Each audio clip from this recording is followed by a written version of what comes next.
Welcome, mortals, to the Beautiful Dead podcast. If you've come to this channel, you should stay for several reasons. One, you love vampires. This is a vampire podcast where we break down movies, TV shows, and books about vampires. We talk about the universe that's been created, how are they made, what rules do they have to follow, and more. Every once in a while, like October, I set aside the fiction and talk about all things vampire. 2, you have a podcast or would like to have a podcast and want to see behind the scenes of recording one. I edit out very little, so you will get to see mistakes and interruptions and learn along with me. Or 3, you're a fan of the podcast and you just want to watch me record it live. Or you like my books and you can't get enough of me. So, if you're still here, I promise it's due to your own free will, and I have not used my powers to keep you here. Now, watch the title cards and listen to the music along with the podcast.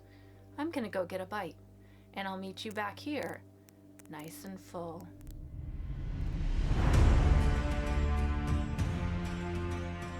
Hello? Really? Vampire! We take your candy! Count Dracula. I am Dracula. And I bid you welcome, Mr. Hunt, to my house. Come in. Our first award goes to the vampire for most blood drained in a single evening. The strength of the vampire is that people will not believe in him.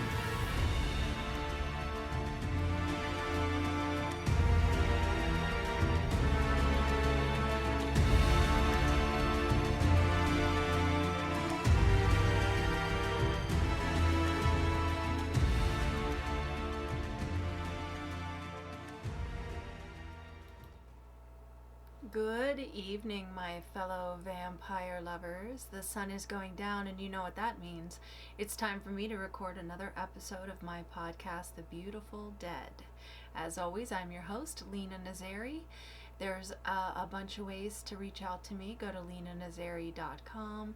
You can email me, that's lena@lenanazari.com, or find me on Instagram.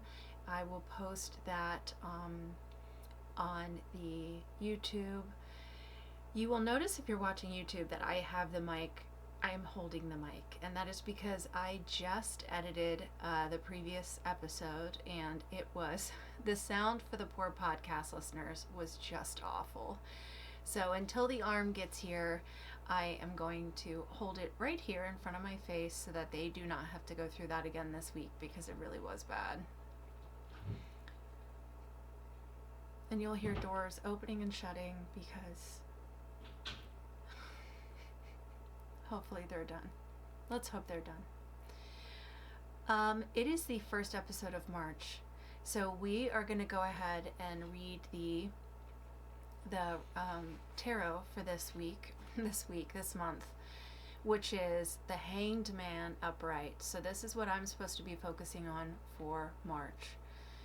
The Hanged Man stands for letting go, meditation, bliss, and patience. This card has always felt very important to me. Let me tell you something. Life can be incredibly hard, and let me tell you, I am feeling that right now. Many of us believe that when life gets hard, it's because we've gone wrong, done something wrong, but sometimes life is just supposed to be hard.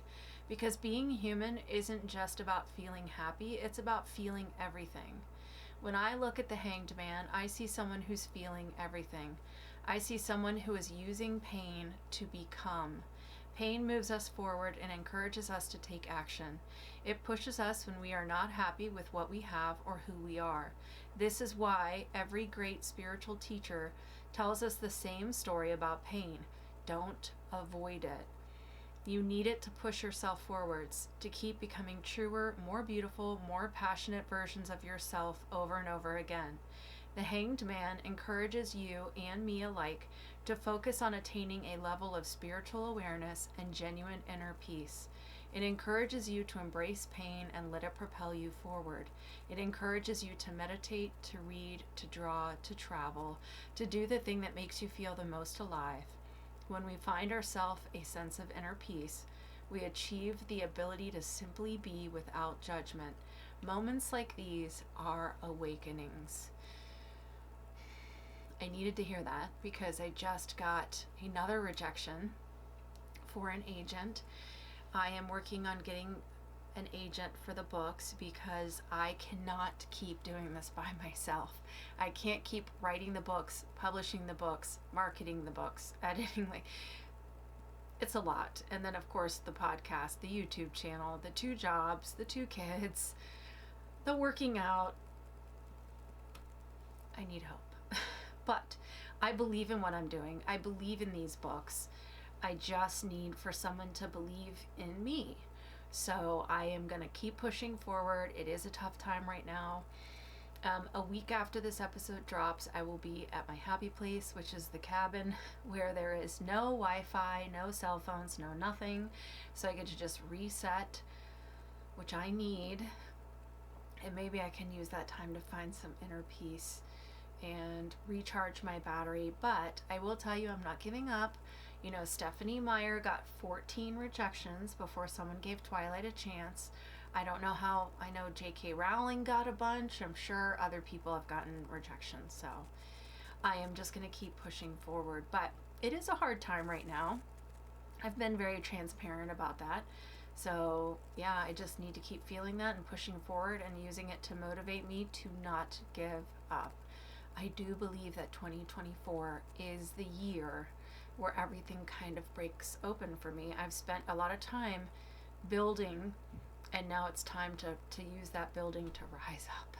So, all right, my vampire tea for this episode. I went back to one of my favorites. You guys know this, Wolf's Bane Blend. I just love this one. So I went back to that one. It's a nice comfort tea. It's in my Code Blood mug here. And we are going to talk about The Little Vampire. I'm sure you guys remember this one. Massive spoiler alert to anyone who's not familiar with this podcast. But when I summarize and then break down the vampire universe, I do ruin a lot for you. So let's do it. 8-year-old Tony Thompson moves with his family from California to Scotland, which is a heck of a move, where they take up residence in a small castle while his father is employed building a golf course on the estate of Lord McAshton. In his new home, Tony starts experiencing nightmares about vampires and a mysterious comet. Things are not any better for him at school. He gets picked on by Lord McAshton's grandsons, Flint and Nigel. One night, while dressed up as a vampire, Tony is mistaken for one by the young vampire Rudolph, who is on the run from Rookery, the local vampire hunter. After realizing that Tony is not a vampire, Rudolph tries to attack him, but ultimately fails due to being weakened by Rookery. After trying to leave through flying... I don't know what's wrong with me today. After trying to leave by flying out the window, Rudolph falls from the sky due to his weakness. Tony helps Rudolph find a cow to feed from, and in return, Rudolph takes Tony flying. The two boys quickly become friends, and Rudolph confides to Tony that his family only drinks animal blood and wish to become human. Rudolph reveals that they are searching for a magical amulet that can be used to turn vampires into humans, as one does. But Rookery is also seeking it to use the amulet against them. When Rudolph takes Tony to the cemetery where his family lives, they are confronted by Rudolph's parents, Frederick and Frida, Rudolph's romantic sister Anna, and rebellious teen brother Gregory. Frederick doubts Tony's loyalty to his son, but when Tony helps repel an attack from Rookery, Frederick begrudgingly allows Tony to help them, but warns him not to betray him and the rest of the vampire clan. Tony and Rudolph then proceed to get revenge on Flint and Nigel. Rookery alerts Lord McAshton to the presence of vampires in the village. Lord McAshton reveals that his family has known about the existence of vampires for generations. Elizabeth, an ancestor of Lord McAshton's, was romantically involved with Rudolph's uncle Vaughn, who was the last known holder of the amulet. Both lovers were killed by the McAshtons. Learning this, Tony, Rudolph, and Anna seek out to Elizabeth's tomb, where Tony experiences a vision pointing out the location of the amulet, Tony's own bedroom. Rudolph and Tony race Rookery to the amulet, while the rest of Rudolph's family, along with Tony's parents, travel to the site of the ritual that the vampires will do in the hopes to become human. After a chase, Tony and Rudolph manage to escape with the amulet while Rookery inadvertently drives his truck over a cliff after getting entangled in a blimp. I mean, happens to the best of us, right? Tony and Rudolph succeed in bringing Frederick the amulet, but the ceremony is interrupted by Rookery, who returns riding the blimp. The vampires are unable to stand against Rookery's glowing cross, but Tony's parents defend them and defeat Rookery, pushing him off of the cliff to his apparent death. Tony completes the ceremony by wishing for the vampires to become human. Rudolph and his family disappear as the comet passes, leaving Tony and his parents alone and unsure if the ceremony succeeded. Sometime later, while visiting the village market, Tony spots Rudolph and his family, who are now human, moving into a house in the village. At first, they seem to not recognize Tony, but as Tony does the whistle to them, their memories return and the friends reunite. It's a kid's movie, everybody. It's a kid's movie. Vampiric references and crossovers. Richard Grant is in this. He plays the father, and of course he's Dr. Seward in Bram Stoker's Dracula. Tommy Hinckley is in this, and then also an episode of Angel. And then a few of these actors would actually reprise their roles in 2017 when they did an animated version of this movie. So I know for sure that Rookery and the mother, the same actor and actress, do play them in the cartoon version. All right, let's break down the universe. Relationship to humans. So we know there's hunters and village people who do know about vampires, but most of the village is like blissfully ignorant. They have no idea that vampires exist. Relationship to animals. As we've talked about, the vampires do feed off of cows. They can turn into bats. And something that we don't see in really anything at all other than Deadpool I can think of is a vampire cow. A vampire cows, there's multiple, and they fly. Appearance. They look human, however they are very pale. There's like a blue hue to the lips. I'll post a picture. It's exactly what you expect vampires to look like when you're a little kid. Their fangs are two sharp canines, and it doesn't look like they're retractable. They're there all the time. Blood. Yes, they drink blood, but this is a kid's movie. So not only do they drink from cows, but you don't even see them like biting the cows. You see them go behind the cow, and then you just hear slurping noises. Food. We never see the vampires eat. Sunlight. Classic vampires. Again, this is like a Disney movie. It's the classic vampire tropes. These vampires do not go into the sunlight. They sleep in coffins or crates. Sleep. Oh, like I just said, the vampires can sleep anywhere that keeps them from the sun. So at one point in time, the little boy spends the night and sleeps in a trunk at the end of the human boy's bed. Holy items. The hunter does use crosses to scare the vampires away. Again, these are very classic vampires. Rules. We don't see any mirrors, but I'm going to guess they don't cast a reflection because these are very classic old school vampires. They don't need to be invited in because Rudolph just like flies into this little boy's room. The old ones, you know, the inability to cross water, or they have to count seeds that are dropped. Like the really old ones, I don't know about that. It's never addressed, but I can only tell you what I see. The one pertinent rule in this world is that there's this special comet of lost souls that only comes around every 300 years. And if they have the piece of this comet when it passes overhead, which is the amulet, it will, and then the light of the moon hits it, then all the vampires are turned human. The stone was hidden under the the little boy's floorboards, which is why he was having visions of the past and knew where the stone was. Powers. They can fly, they can climb walls, shapeshift, they have a sort of mind control, they have heightened senses. Again, classic vampires. How are they made? Rudolph explains that there was a curse that created all the vampires, and then the comet can cure the curse. But then we see a man who is turned by just being fed on and drained, and then of course we see all these vampire cows. So by feeding on the cows, they're turning them into vampires. So I guess just a bite, I guess, is all it takes. Heartbeat or breathing. This is never addressed, but because they are classic vampires who have looked exactly the same for 300 years, I'm going to go with no heartbeat and no breathing. And at one point in time, they do refer to themselves as dead. How do they die? Our vampire explains that he has been 9 for 300 years, so they don't age. So they are essentially immortal unless they go through this very intricate ritual to become human again. So I'm going to go with stake through the heart, sunlight. We're going to stick with the classic. I'm so sorry about all the noise in the background. The kids just will not stop, even though I told them I'm recording. But I'm just going to power through. Are they good or are they bad? The vampires are the good guys in the story, and the hunters are actually the bad guys here. Oh, now we have a vacuum. Now we have a vacuum too. I'm sorry guys, but I just have to power through. I've been trying to record this for so long, and I'm so sorry. I have asked her so many times, but I'm done. I just have to power through. Okay. Tropes I love and tropes I hate. Tropes I love. I love the vampire family trope. But more than that, I love when the hunters are portrayed as like bumbling idiots.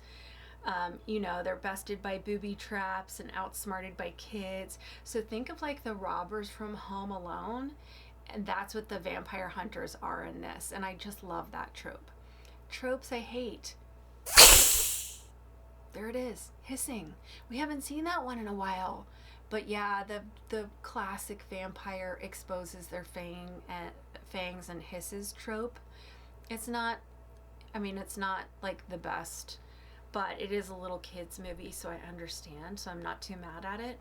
I also don't like the trope of the of the vampires being able to turn back to human. And we've talked about this. I don't like that trope. All right, let's do the ratings. How scary or evil are the vampires of The Little Vampire? Now, yes, this is a kids movie, but let's go ahead and look at this objectively. They can turn into bats and fly.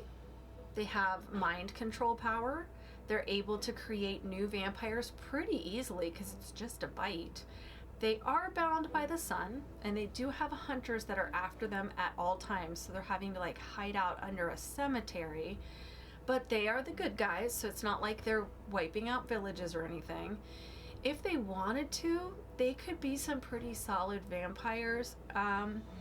But, they let this little boy just like run into their home and just trust him right away. So we're going to go with 4 out of 10 stakes to the heart for scariness and evil for the vampire family of The Little Vampire. How sexy or alluring are the vampires? Obviously, there's no sex in this, okay? It is a kids movie. There's no sex. But again, let's look at a couple things here. When the vampire parents meet the human parents, it is clear that the humans are enthralled, specifically the human wife for the vampire husband. They are completely enthralled. So that gives them a couple allure points there. They don't age. They appear to remain loyal to their mates. So when I get stuck, I always say, okay, are they more sexy than scary? And honestly, I think they're kind of equal here. So we're going to go ahead and just give them also 4 out of 10 onks for sexiness and allure. We're going to give them a nice little tie. It feels right. My thoughts. Wow, this might be the quickest episode we've ever had on here. This movie was kind of like a palate cleanser for me. I was thrilled to move it back up to the top. If you want me to cover a movie or a TV show I haven't, please let me know and I will move it right to the top. It was a great It was a great breath of fresh air. It was wholesome, it was sweet, it's solid lore. Now, I was 20 when this came out, but I do remember thinking that it was the kind of stuff that I would have adored as a kid. If it came out in the 80s, I would have just absolutely loved this movie. The actors are very solid. The writing is perfect. It's kind of whimsical and magical, and I love that. And who doesn't love like a magical comet? If you haven't seen this in a while, or you've never seen it, or you have kids, have a movie night and watch this one. It's so stinking cute. Or watch it as an adult who needs a horror break. I mean, sometimes we all need a little horror break. I don't judge anybody when they need a little break. So pop some popcorn, get a blankie, put on The Little Vampire, and just have like a nice, sweet, wholesome vampire night. All right, next week we are gonna do Johnny Depp in the 2012 movie version of Dark Shadows. I am not ready to tackle the show, but let's go ahead and do the movie.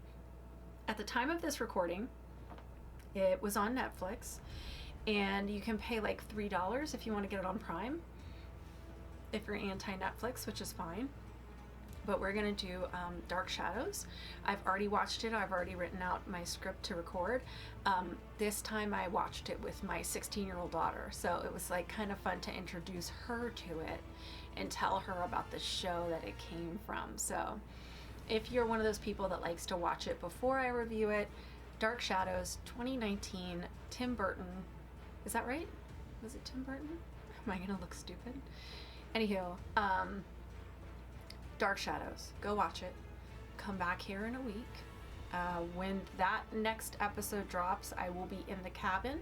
So of course I will be recording it early, but I'm gonna wait to record that until my mic arm is here so I don't have to hold the mic like I'm having to right now.